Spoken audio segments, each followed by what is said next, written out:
Един ден в Клермон. Ето ни на къмпинг. Тук долу нашето морско свинче се е скрило някъде. И нашата палатка. Рик приготвя закуската сутрин рано. Слънцето е над акациите. И там в далечината се вижда Иван. Идва бързо с колелото. С голяма скорост набира. И дали ще ни помете? Идва. Ето го. Много му е год, сутрин рано, няма никой по алеите, но спира баш пред нас, вместо да продължи и да позира. А ето и реката, само на някакви 10 метра сме от нея, реката Ардеш.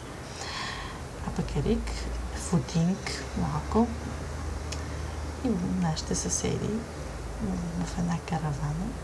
И това е реката, в която се къпеме. Има едни гларуси. Но сега май ги няма тази сутрин.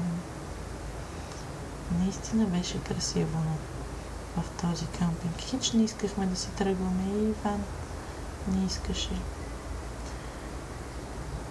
И така, закус.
As the riders loped on by him, he heard one call his name. If you wanna save your soul from hell or riding on our range, then cowboy, change your ways today, or with us you will ride. I'm trying to catch the devil's herd across these endless skies. Yippee-yi-yi, yippee-yi-yi, yippee-yi-yi.